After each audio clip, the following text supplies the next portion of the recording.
My name is Claire, and the night my mother told everyone at the table that I'd never amounted to anything, I realized something worse than the insult. I was paying for the life she said I didn't earn. If you've ever been used by family, tell me your story in the comments. The table was already crowded when Linda pointed straight at my face and said, "You've never managed to do anything right." Plates paused midair. Someone snorted. My sister leaned back in her chair, smiling like she'd been waiting for her cue. "Yeah," she said, "if it weren't for Mom, you'd be starving." Before that, Linda had glanced at me like she was checking a reminder. "Did you remember the insurance payment this month?"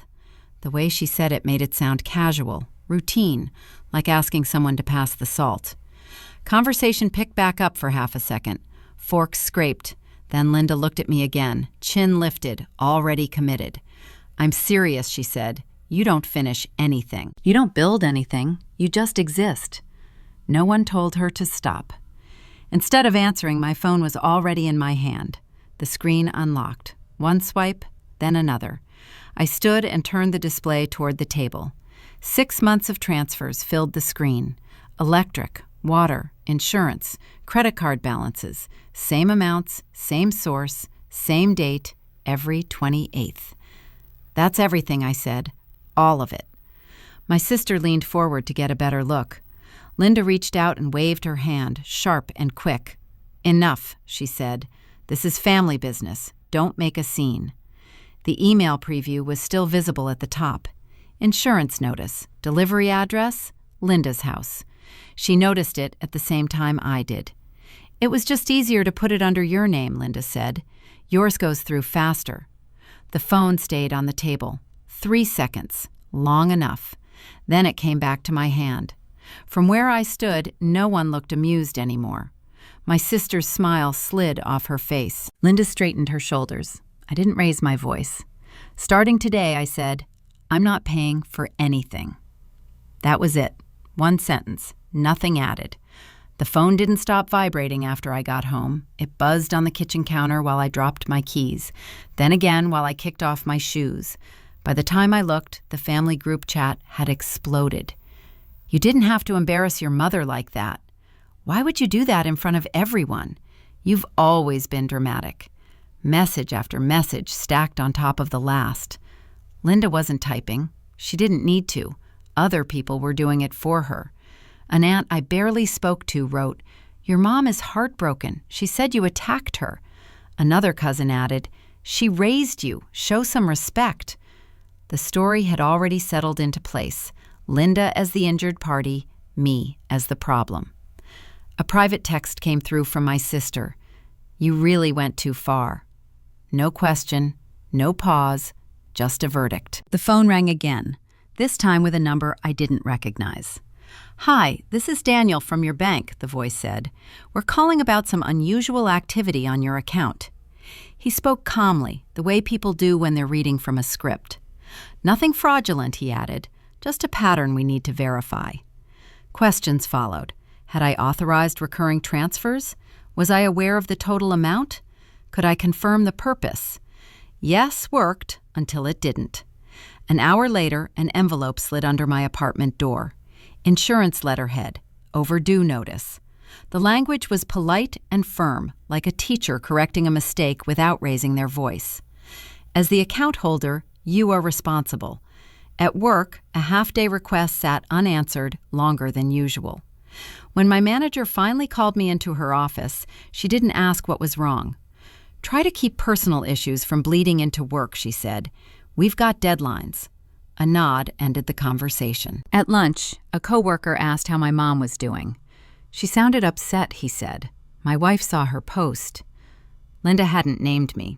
She didn't have to. Coffee tasted burnt at the cafe near the office. Maya was already there, jacket still on, phone face down on the table. She listened while I laid out the facts, not feelings, just what happened. When I stopped, she didn't rush to fill the space. "Whose name is on the bills?" she asked. "Mine."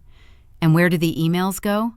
I pulled up the insurance notice. The address line sat there in plain text. Linda's house. Maya nodded once. "That's not normal." She didn't say it gently or dramatically, just like a statement you'd underline. The insurance company put me on hold when I called. Soft music played for a full minute before a recorded voice cut in. "We're sorry for the inconvenience." The representative came back cheerful. "For privacy reasons, we can only speak with the policyholder." "That's me," I said. "Of course," she replied. "And the mailing address?" I gave her mine. She hesitated. "That's not what we have on file." The line went silent for a second, then she continued like nothing had happened. "We can submit a change request." Maya raised an eyebrow. My phone buzzed again, a message from Linda, finally. "You didn't need to make things difficult. We could have handled this quietly." Another from my sister. "Mom says you're cutting her off to punish her." At the office, the afternoon dragged, numbers blurred on the screen. Every time the phone lit up, it was another reminder that whatever I did next would be watched. At 5, an email came through from the bank. Subject: Account Review Appointment. They wanted an in-person meeting within 72 hours. Bring original documents. The words sat heavy on the screen. Maya leaned back. "That's your deadline," she said. "Stop explaining. Start collecting." I forwarded the email to my personal folder and closed my laptop. The group chat lit up again as I stood to leave. "Call your mother." "Don't make this worse." I slipped the phone into my bag without answering. The email search bar autofilled before the cursor finished blinking. Insurance, utilities, account confirmation. Years of results stacked up faster than expected. Most of them weren't addressed to me. They were addressed to Linda's house. Not my apartment, not my work email, her address, her mailbox, her printer. The timestamps went back further than I'd planned to look, long before the night at the table, long before anyone called me ungrateful. One subject line stood out because it looked official in a way the others didn't: authorization confirmation. The attachment opened into a clean PDF, my name printed neatly at the top. Account holder, primary contact. No signature, just a checkbox marked complete. The date matched the 28th. That sentence Linda had tossed out came back, suddenly heavier. Your name goes through faster. It hadn't been a joke. It hadn't even been casual. It was procedural. The phone rang while the document was still open. Linda's name filled the screen. I answered. "Why are you digging around?" she asked. "I already handled this for you." "Handled what?" "The paperwork, the accounts." Her tone stayed calm, practiced. "You're making this complicated," she said. "All we need is your signature so everything stays smooth." A pause. "Just sign it again, for peace." The word peace landed wrong. "I'm not signing anything," I said. Her breath sharpened. "Then stop poking the system," Linda replied. "You don't understand how this works." The line went dead. Printed copies slid into a folder, the confirmation email, the PDF, the transfer summaries. They didn't prove intent, but they proved access. That would have to be enough to start. The bank lobby smelled like carpet cleaner and patience. A number was called. Mine. The teller listened without interrupting while the folder opened across the desk. Pages lined up. Dates. Names. "These weren't authorized by me," I said. She nodded and typed. "So, you're saying you never authorized this?" Her voice stayed level, almost polite. "Yes." She leaned back slightly. "Okay," she said. "Then we'll need to escalate." A supervisor joined us, then another screen, then a pause long enough to feel procedural. "We don't see a signature," the supervisor said, "but the account was created verbally." "By who?" "By a third party." That answer sat between us. Logs were requested, internal notes, call records. The supervisor shook her head. "That requires a formal review." A form slid across the desk. Signature required. The pen stayed on the table. "I'm requesting the logs," I said, "in writing." She nodded again. No argument, no apology. "We'll place a temporary restriction during the review," she said. "It's standard." The word standard did a lot of work. A receipt printed, thin paper, official seal, temporary hold. The phone vibrated while it was still warm. A text from my sister. Mom says you're trying to get her in trouble. Another from Linda. You don't know what you're doing. The card reader chirped once, then flashed an error. The cashier didn't look up right away. She tapped the screen, tried again. It didn't go through, she said. It should, I replied, already pulling the card back.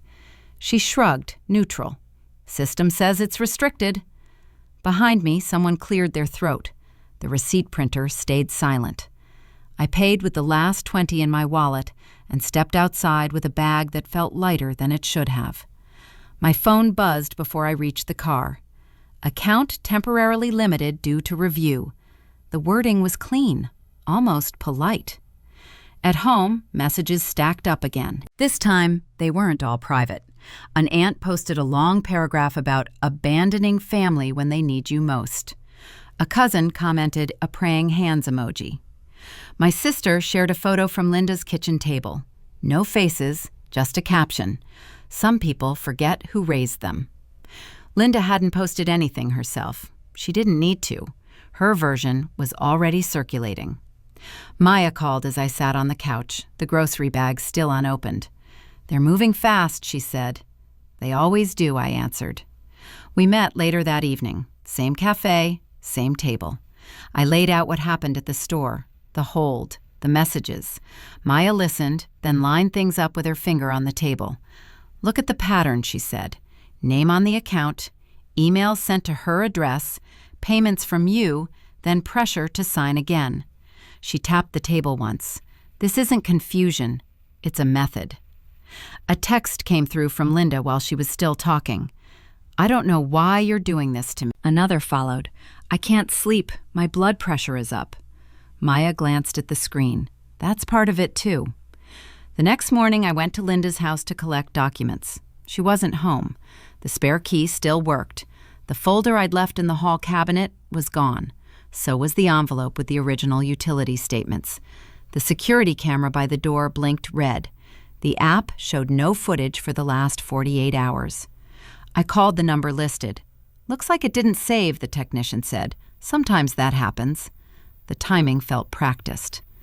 Back in the car, a voicemail waited. It was my sister. You didn't have to take things this far, she said. Mom's been crying all morning. The bank called again before noon. Due to the ongoing review, the representative said, some funds will remain unavailable. How long? Until the process concludes. And when is that? There's no fixed timeline. The phrase landed with weight. At work, my manager asked if everything was resolved. Not yet, I said. She nodded, already moving on. Family messages kept coming. Advice, judgment, silence where support should have been. By evening, the outline was clear. Not just what had happened, but how it kept happening. I spread everything out on the table. Copies, emails, notes, the bank receipt from yesterday. Nothing extra, nothing emotional, just proof. The empty folder from Linda's house sat off to the side. Maya's words replayed without her being there. A method. I slid the papers into a clean binder, label facing out, no loose edges. An email draft sat open on my laptop. Subject, request for formal review and documentation. Every sentence stayed factual, no adjectives, no explanations. I attached scans, hit send. Rent was due in 8 days. The number sat at the top of my banking app, grayed out, partially unavailable. Enough to pay some things, not enough to feel steady. The apartment was exactly as I'd left it that morning. Shoes by the door, mail stacked on the counter, a single chair pulled out from the table where the binder now lived. Nothing dramatic had changed, but everything felt tighter, like the margins had narrowed. The binder opened again. Page 1 was the most recent bank notice. Page 2, the insurance overdue letter. After that, transfers, dates, amounts. When they were placed side by side, the pattern didn't need interpretation. It explained itself. Scrolling back through email took longer, not because there were too many messages, but because they kept repeating the same structure. Confirmation, activation, thank you for choosing us. The earliest ones were years old. One subject line led to another, then another. Utility setup, address change, autopay confirmation. Each time the delivery address stayed the same, Linda's house. That was the first thing I'd missed. Not the money, the destination. Another thread opened. A short exchange from years ago, buried under work emails. "Don't worry," Linda had written. "I talked to them. Faster this way." No attachment, no follow-up, just a solved problem I hadn't asked questions about. The memory attached itself easily, standing in her kitchen, papers spread out. Linda on the phone, nodding, waving me off with her free hand. "I've got it," she'd said. "You're busy." I hadn't pushed. That was the second thing. The next message pulled up a PDF, authorization form. Again, no signature, just a completed checkbox and a date. That was the third, not asking for written confirmation, not checking what help actually meant once it left the room. A text came in while the file stayed open, from Linda. "You still haven't called." The phone went face down. Maya's name popped up a few minutes later. "How are you holding up?" she asked. "Functional." That tracks. She didn't fill the silence. "I went back through old emails," I said. "They all go to her address." "Did you check the accounts from before you moved out?" Maya asked. "No." Start there. It wasn't advice dressed up as comfort, just a direction. The next hour went to utility providers, old accounts, archive statements, request forms. Each one asked for identification. Each one logged the request. One company sent back a simple response. "Account created via phone. Caller location available upon formal request." Another added an IP range.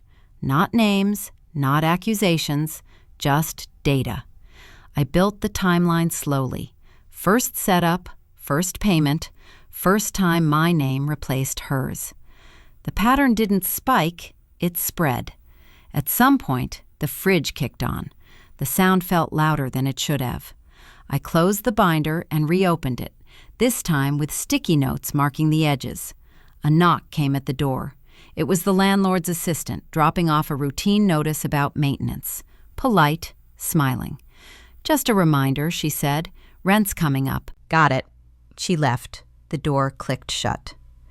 Back at the table, the timeline was no longer a mess. It was linear. That mattered. The mistake wasn't trusting Linda. It was trusting the process without proof. Family made it feel informal. That was the trick. The phone buzzed again. A group chat notification, muted but persistent. "Call your mother. She's worried." No reply went out. Instead, emails did. One to the insurance company requesting full account logs, including account creation method and delivery history. One to the utility provider asking for IP and caller location tied to the original setup. One to the bank's compliance department, referencing the ongoing review and attaching the updated timeline. Each message stayed factual. No explanations, no adjectives. Attachments loaded one by one. Maya texted back while the progress bar moved. "Once you send that," she wrote, "assume they'll push back." Understood. Good. That's the cost. The last email sat open. Subject line already filled. Formal request for internal investigation. The cursor blinked in the body. A sentence went in. Then another. Both clean, both short. No mention of family, no mention of intent. Only records, dates, discrepancies. Send. The auto-reply appeared almost immediately. Case received. The first response came from a utility provider just after noon. "Thank you for your request. After review, we are unable to release additional information due to an ongoing family dispute." Family dispute. 2 words that turned documentation into fog. A second email arrived 15 minutes later, this one from the insurance company. "We have identified multiple accounts historically linked through the same primary contact. Not one, multiple." Attached was a list. Services I recognized, a couple I didn't, all under my name. Different start dates, different purposes. Same payment pattern, same billing cycle. The 28th. That detail finally snapped into place. Not a coincidence, a schedule. Auto charge day. Linda hadn't been reacting month to month. She'd engineered the rhythm. Another line followed. Please note that using a third party's credit profile may bypass standard verification. Takes your name through faster.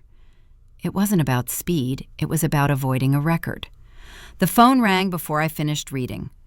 Claire, this is Michelle from the bank's compliance team. Her tone was careful. We received a complaint this morning, she said, filed by Linda. For what? Unauthorized control of shared family accounts. The wording was impressive, clean, neutral, almost reasonable. She's alleging you restricted access and withheld funds. That's not what happened. We understand there are differing accounts, Michelle replied. That's why we're escalating. A pause. We'll need statements from both parties. After the call, my sister's name appeared on the screen. I answered, without greeting. Why are you doing this? She asked. Mom just needed help. Help doesn't look like this. She never forced you. That sentence landed harder than the rest. She asked, my sister continued. You agreed. Agreement without context sounded a lot like permission. Maya texted while the line stayed open. She's flipping it, she wrote. That's predictable. Predictable didn't make it safer. Another email came in, this one from a smaller service provider. Due to the nature of the dispute, we will not be participating further unless compelled by legal request. One less data point, one less lever. Linda's voice message arrived an hour later. I don't know why you're trying to hurt me, she said. I only ever protected you. Protected was the word she always used when control worked. The binder grew thicker. Not with new proof, but with context. Multiple services, multiple years. A system that hadn't depended on memory or trust, just repetition. A knock came at the door. It was a neighbor, returning a package delivered by mistake. Your mom dropped something off earlier, she said. Left it with me by accident. Inside was a stack of mail. My name, her address, the return dates lined up with the auto charge schedule. The pattern didn't accuse, it explained. At the bank, Michelle called back. We've scheduled a 3-party meeting, she said. You, Linda, and our review team. When? Friday morning. The calendar invite followed before she finished the sentence. Subject, Account Review Conference. Location, Main Branch, Conference Room B. The time block was exact, 90 minutes. Maya read the invite when I forwarded it. They're giving her a platform, she said, and you a microphone. The difference mattered. Another message from my sister popped up. Mom's been telling everyone you're trying to steal from her. I didn't respond. Instead, I printed the provider list, highlighted the dates, marked the shared billing cycle, lined up the mail. The scale of it was the part no one had said out loud yet. This wasn't a mistake that got corrected. It was a structure that ran quietly. Linda didn't need my money. She needed my name. That realization changed the math. A final email came in from the bank confirming attendance. Please arrive with original documentation. The calendar reminder flashed on my phone as I added it. Friday, 9 a.m. The binder closed again, heavier this time, while the meeting details stayed open on the screen, the countdown already running. Conference Room B was already occupied when I arrived. Linda sat closest to the door, purse on the table like a marker she'd claimed the seat. My sister took the chair beside her without looking at me. 2 bank representatives sat across, folders open. An insurance analyst joined a moment later, laptop under her arm. Everyone smiled the way people do when they expect a family disagreement, not a record review. Before anyone could start, Linda turned toward me. Can we talk privately first, she asked. This doesn't need to be so formal. No, I said. Everything stays here. The bank rep paused, then nodded. All right, he said. Let's proceed on record. The binder slid onto the table and opened to the first tab. These are the account creation logs, I said. Dates, methods, and delivery addresses. Pages moved across the table. No commentary yet. Next tab. These are the email confirmations, all sent to Linda's address. The insurance analyst leaned closer to her screen. Linda waved her hand lightly. I don't remember any of that, she said. Claire handled the bills. I trusted her. My sister shifted in her seat. It was just confusion, she added. Family stuff. I turned to the next section without responding. These are my bank statements, I said. Every payment came from my personal account. Same date each month. The bank rep traced the column with a pen. Auto charge on the 28th, he said. Yes, Linda sighed. You're making it sound worse than it was, she said. I never forced anything. No one interrupted her. That was when the bank rep flipped his folder open. We reviewed our internal notes, he said. There's a record here. He read directly. Customer name was provided verbally by a third party. The room stayed still. There is no signed authorization from Claire, he continued. None on file. Linda's mouth opened, then closed again. That doesn't mean I did anything wrong, she said. I was just helping. Helping had finally run out of room. So legally, the bank rep added, voice even, she was never obligated. The sentence landed softly and changed everything. The insurance analyst spoke next. Our review aligns with that finding, she said. We'll be unlinking all accounts immediately. My sister looked at Linda for guidance. None came. The bank rep folded his hands. We're also initiating a formal investigation into the account setup process. Linda's chair scraped as she pushed back. This is unnecessary, she said. She's my daughter. That's noted, he replied, and irrelevant. Documents slid across the table again, this time toward Linda. Notices, forms, timelines. The bank rep stood. All existing links are terminated effective now. Linda reached for her purse. You're all overreacting, she said.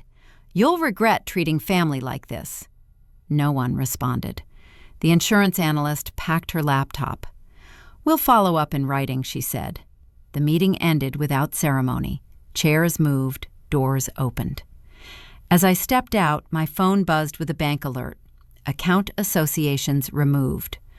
Behind me, Linda's voice rose, sharp and contained. You didn't have to do this. I kept walking, the binder under my arm, while the hallway emptied and the investigation notice printed behind the glass. The consequences didn't arrive all at once. They showed up in pieces, through other people. An aunt called to complain about insurance paperwork Linda didn't understand. A cousin asked if I knew why the utilities were suddenly in arrears. No one accused me anymore. They asked practical questions instead. Linda stopped posting. When she did speak, it was to the wrong people. A neighbor mentioned she'd been arguing with a call center over coverage she thought was active. Another relative said Linda needed help filling out forms she used to wave away. Without my name attached, things moved slower. Family gatherings split quietly. Invitations stopped including everyone by default. No one announced sides, they just chose where to sit. The one meeting we had happened at a cafe halfway between our places. Public enough, neutral enough. Linda arrived first. The purse was smaller this time. I don't understand why you went so far, she said. You could have just talked to me. I did, I replied, for years. She shook her head. I was only trying to keep things together. I'm not angry, I said, but I'm not paying, I'm not signing, and I'm not authorizing anything. The words came out even, final. Linda searched my face for something to push against. Nothing moved. So that's it, she asked? Yes. Coffee cooled between us. No apologies followed. None were asked for. After that, the practical steps took over. The phone number changed first. Old contacts stayed blocked. New ones got a short list. Next came the accounts. Anything tied to shared history was closed, transferred, or archived. It took time. Each confirmation email stacked into a clean folder. Moving happened over a weekend. Boxes labeled by room, not by memory. San Jose felt temporary at first, then manageable. The new apartment came with its own keys. One set, no spares. Maya helped carry the last box upstairs. You good, she asked. Clear, I said. She nodded, satisfied with that answer. The final errand was the post office, a small padded envelope. No note, just the old house key inside. The clerk weighed it and slid a sticker across the counter. That'll get there in 2 days, she said. perfect. On the way out, my phone buzzed. A bank notification. Subject line short. Your account status is now independent. It didn't ask how I felt about that. The door to the new place closed behind me. Keys landed on the counter. The phone stayed face up while messages came in and went unanswered. Nothing else needed to be said.